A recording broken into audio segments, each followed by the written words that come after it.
Welcome to Backyard Gardening Australia. It's certainly been a while, but hopefully we're back now. So I thought I'd go through and give a bit of a garden update and show you what's been happening and what's going on around the place. Thought I'd start off here at the front area. We've finally finished converting this area over. We've got a lemon and a lemonade and two mandarins, one imperial and another, I think it's a Japanese mandarin.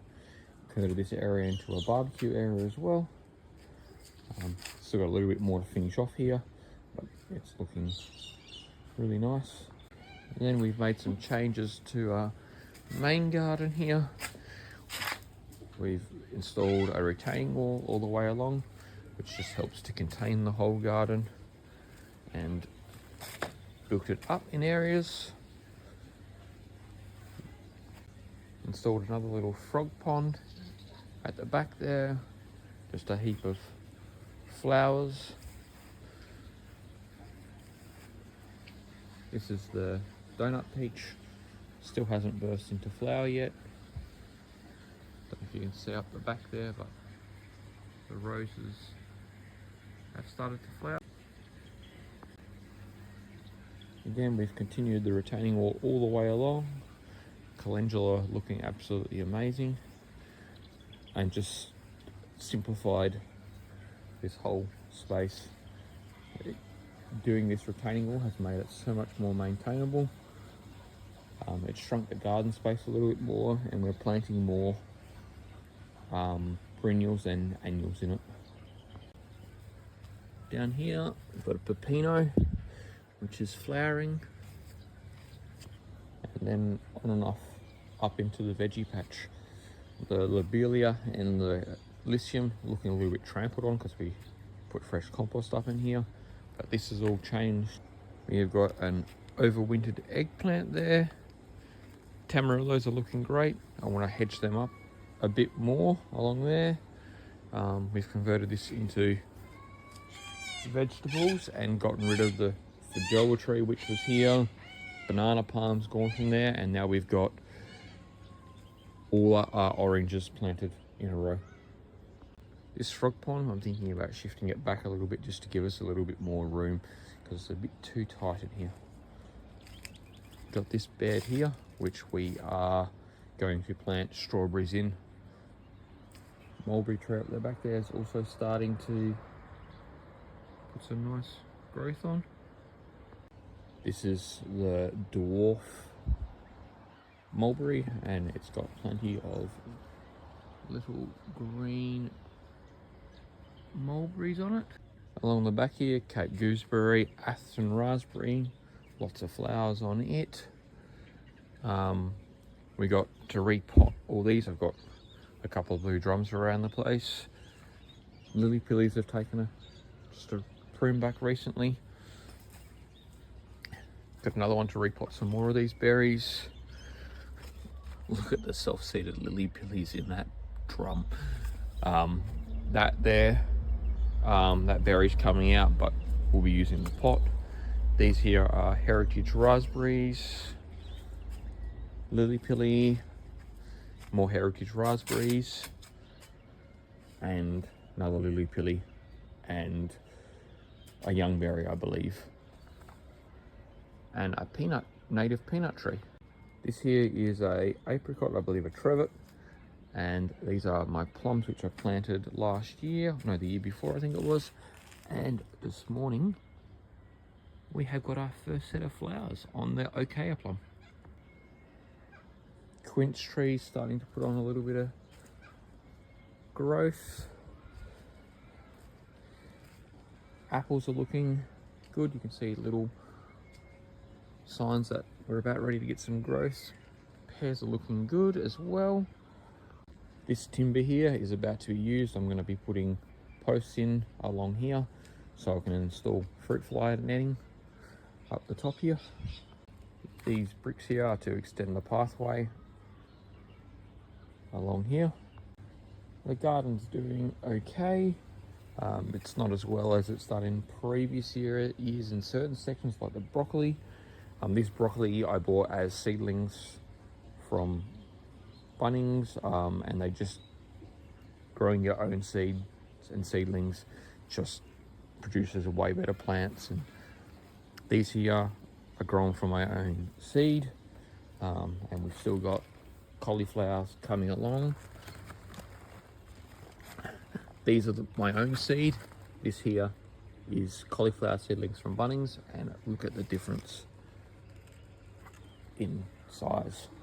So unfortunately this year, due to some health problems and that, we ended up buying a heap of seedlings from Bunnings. But yeah, next year hopefully all goes to plan, we won't need to do that. Snow peas are absolutely firing away. We've got a bit of disease happening down here, but that's okay. We have got the old sweet peas along the fence, which are absolutely flowering, going crazy this year.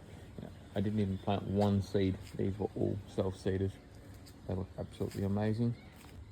This here is all elephant garlic. It is suffering a little bit. I'm not quite sure why, but I've just given it, as you can see, some fresh mushroom compost, and we'll see what happens. I might need to go in and give it a good feed and a good prune back. In the middle there we've got onions as well, which are all cranking along nicely. I need to come out here and do some picking. Look at the snow peas, they're just absolutely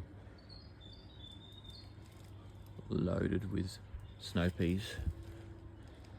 And if we come over here, we will notice there is something missing. We used to have an aquaponics area in here, and we decided to get rid of it. This area here has now been changed. We've got Eureka lemon, and I think it's an orange tree. In the middle, that will be like a frog pond, or I might even do water chestnuts in it yet, I'm not sure. Planted on this trellis, we've got the yellow cherry guava and the strawberry guava, and the plan is that to be strawberries. Blueberries are now in IBCs. I've planted some radishes here. Not sure what else I'm going to plant in this one. I'm still yet to finish off this IBC, which will have 2 blueberries at the back, and then not really sure what we'll do at the front yet, but we'll wait as it comes up. Table's very messy, I know, but that's going to be table. Plan to put some plants along the back. Another IBC, which eventually will have 2 blueberries at the back, and I've just planted it full of beetroot, another row of radishes, and yeah, the ginger. I've planted all this out with native ginger, because I want to create a nice cover for the fence there. So hopefully that will start cranking along soon. This is my new temporary greenhouse that I have built. Right down the end there is corn, and then we have got a heap of other seedlings. And then we've got tomatoes, leeks, butternut cuttings.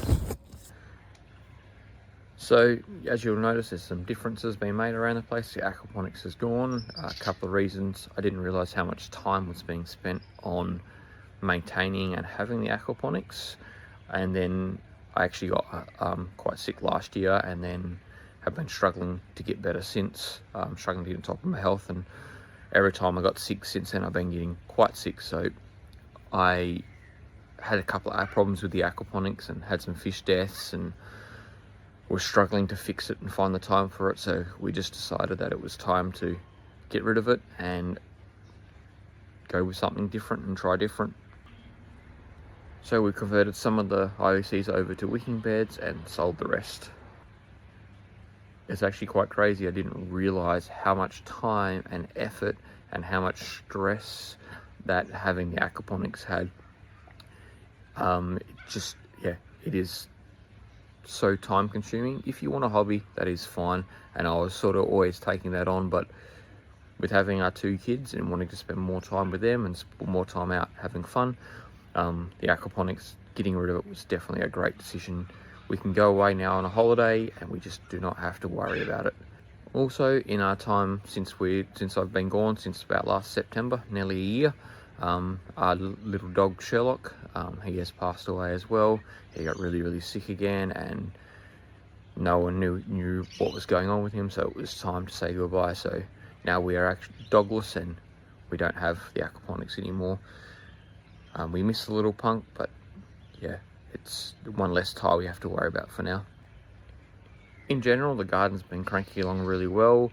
I haven't been spending anywhere near as much time and effort in it. I've had, in the past couple of weeks, a massive catch-up because I've let a lot of things go, and there's still a lot of work to do to catch back up to where we were, but it is going along very well now, and I just want to try and keep this garden going and keep everything simple and simplify the garden. So stay tuned for more updates. Hopefully I can stay back and keep bringing updates. At this moment, the plan is just to bring monthly updates, and I'll deliver a couple little short